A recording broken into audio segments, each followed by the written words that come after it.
These 10 enigmatic artifacts discovered in Egypt, which range from extraterrestrial sarcophagi to an ancient Egyptian light bulb, defy explanation. Mystery heads. It seems like something out of a horror film, discovering disembodied heads beneath an Egyptian tomb. Rest assured, though, those aren't actual heads. The jury is still unclear on what they were doing there. Even now, the heads are a mystery. Since the initial instances were found in 1894, more than 30 have been found. Because they resembled a group of spare heads, they were dubbed reserve heads. According to one notion, they were used to replace a head in the event that a tomb was looted and broken into. It seems like some of them were intentionally harmed. Long scratches and missing ears had first baffled archaeologists, but it's now believed these are indications that the objects are ancient production molds. It seems the Egyptians enjoyed producing heads in large quantities just in case. Strange, huh? The Giza Void. It's incredible how surprising even the most ancient sites can be. Examining the fabled Great Pyramid of Giza on the west bank of the Nile in 2017, scientists were taken aback. Constructed for Pharaoh Khufu, this ancient marvel of the globe is 4,500 years old and rises to a height of 146.7 meters, 481 feet. Scientists now understand that the pyramids included objects. There have been discoveries of rooms and burial chambers, but the Great Pyramid has been unnoticed for well over a century. Everything changed when an inspection revealed an undiscovered space. The investigation was carried out using thermal imaging and a technique known as muon radiography, both from outside the pyramid.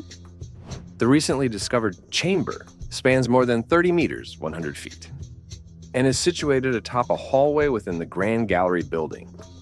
Although it's been called a void, nobody's quite sure what it precisely means. Although these are still being developed, experts are counting on robots to enter this space equipped with cameras. So keep an eye out. I'm sure there will be updates shortly. Kites. For almost a century, people have flown over the Egyptian deserts and observed mysterious lines. All were curious as to what these were. It turns out that they are composed of tiny, kite-like stone walls that are not very high. There are several that are 40 miles long. The fact that they led to a sand hole made them even more enigmatic. Initially, some believed these could be proof of an extraterrestrial society, or that the Egyptians were attempting to speak with a celestial body. But after concentrating on 16 of these kites in Egypt's Sinai desert, specialists think they have the most definitive explanation of what the lines could be yet. To tell the truth, it's very bleak. An Israel-based team from Ben Gurion University examined the 2,000-year-old walls. They came to the conclusion that the kites were employed for hunting, capturing ibex and gazelles. The poor creatures were led by the kites to the pit, where they would be killed. History is both brutal and highly effective. The mummy of King Tut. The circumstances surrounding Tutankhamun's death remain one of the great mysteries of ancient Egypt. In 1922, Howard Carter discovered his fabled tomb, which catapulted him into historical prominence. Perhaps less widely known is the fact that King Tut passed away when he was just a teenager. Experts in archaeology must wait for technology to advance before passing judgment, as is always the case. The body had a CT scan earlier this century and X-rays in the 1960s. Thanks to this investigation, several details of Tut's death, like his missing bones and prior injuries, have come to light. But the cause of his death is still a mystery. British scientists examined the king's remains again this year and came to a shocking result. They said that there might have been burn marks on the corpse. This was due to Tut being covered ceremoniously with an oil and resin covering that was applied as part of the body's preparations for the afterlife. Due to the great flammability of this technique, Tut appears to have caught fire inside the sarcophagus. Some have criticized the announcement, claiming there would have been more evidence of a fire if it had occurred. Most people think the young emperor died from a deadly trauma, which may have been brought on by anything from a raging hippo to a chariot mishap. We do know one thing about his passing: it was anything but dull. Black boxes. If you thought the Great Pyramid of Giza had enigmatic qualities, you should wait to learn about the discoveries made in Memphis. A network of caves 12 kilometers from Giza had 24 large black boxes.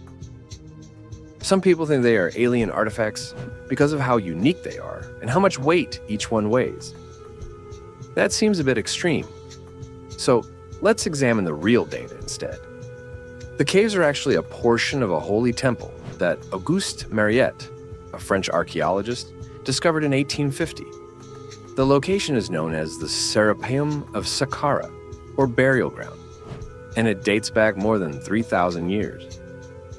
Ramesses II, the pharaoh, gave the order for its construction. Serapeum, the initial component of the name, is a reference to the god Serapis. Serapis was frequently shown as a man walking a dog. However, this dog was unlike any other dog since it had 3 heads. More probable, the black boxes are sarcophagi rather than artifacts left by extraterrestrials. What's within them, though? You'll be shocked to learn that the response is, quite literally, a bunch of old bullshit. Given that animals were revered in ancient Egypt, it is believed that the contents of the boxes are the mummified corpses of Apis bulls. Everything is beginning to make clear now. Lost Labyrinth. Fayum Oasis is a region located 100 kilometers, 62 miles, southwest of Cairo, close to the Middle Egyptian city of Fayum. Presumably, there is what's left of the enigmatic Lost Labyrinth, one of the largest and most well-known buildings in ancient Egypt.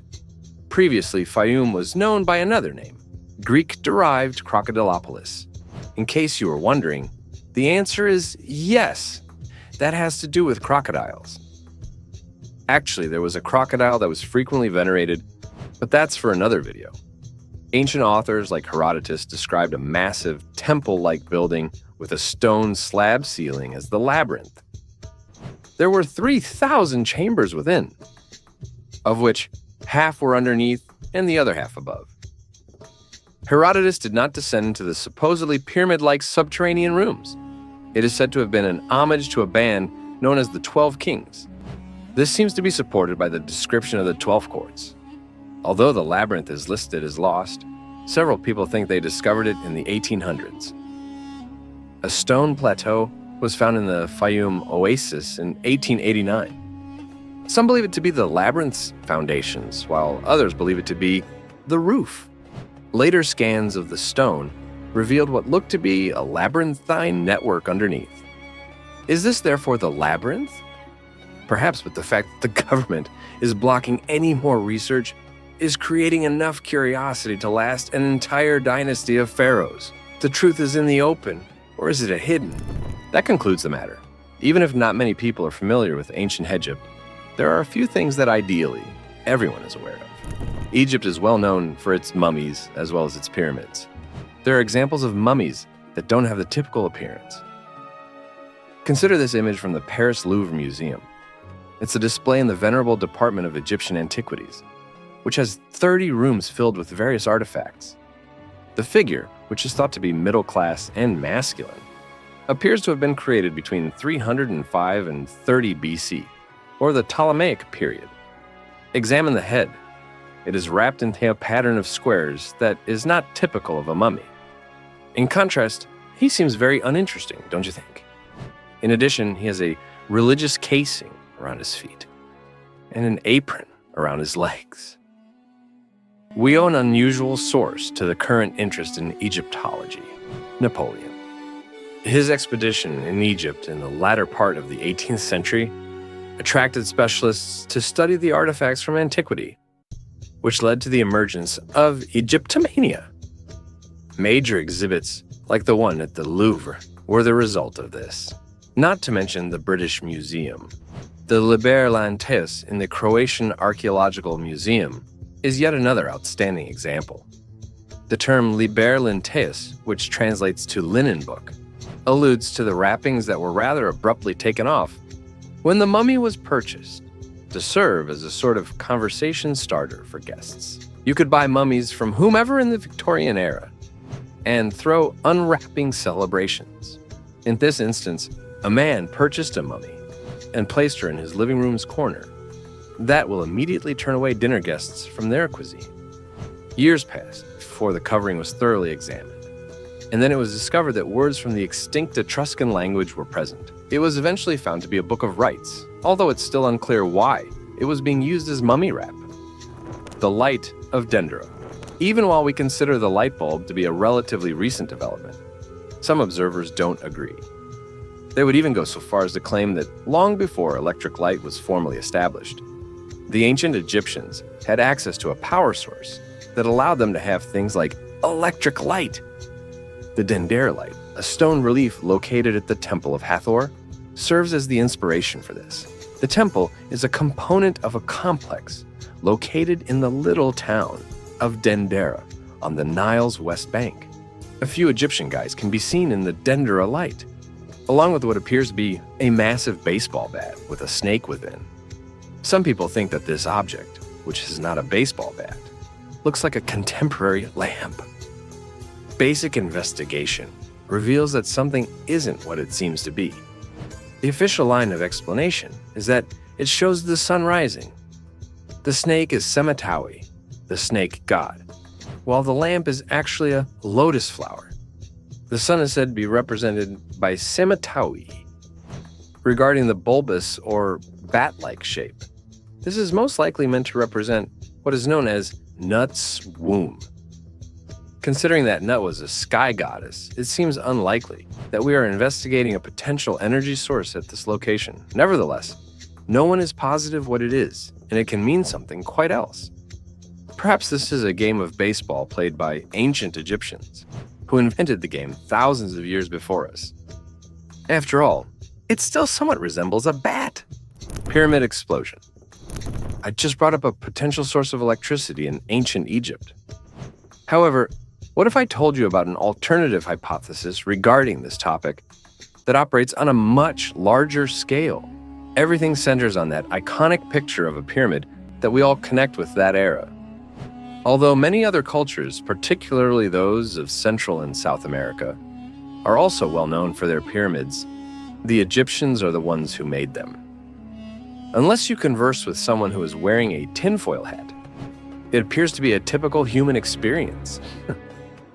Some find it quite ironic that highly developed ancient civilizations would employ the same style.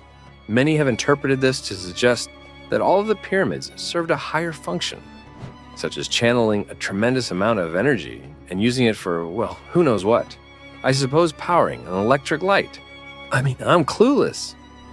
The destroyed pyramid, often known as the Lost Pyramid, in Abu Rawash, Egypt, provides evidence that there may have been an overflow of sorts. The Abu Rawash Pyramid appears to have been taller than the Great Pyramid of Giza 12,000 years ago, standing at a height of nearly 213 meters, 700 feet. If you think it was truly completed, that is. While some archaeologists believe the work was never finished, others believe it was destroyed after an explosion. It has been suggested by some that this pyramid was carrying energy until it blew up out of control. This serves as a helpful reminder to always check the amps before plugging in any lights. The pyramid's construction. Yes, I am aware that we have discussed pyramids a lot, but here's an ancient Egypt film. Even after all these years, how the pyramids came to be constructed remains a mystery. Building these massive structures is a topic of continuous discussion among experts and novices alike. Massive pieces of stone make up their construction. More significantly, how did the Egyptians manage to lift them in order to make the pyramid shape in the first place? How did they transfer them? A University of Amsterdam-based physics team may have cracked part of the case in 2014. The solution, according to experts, may lie in an ancient artwork dating back to perhaps 1900 BC. It seems to depict the desert sand being wetted down before items are pulled along on a sledge by almost 200 men. I stated to you that the stones were hefty. because wet sand naturally reduces friction. Building pyramids is simple. Not quite a snap, though. Your back would break if you attempted to move one of those stones. However, it might clarify how they were able to operate on these antiquated marvels.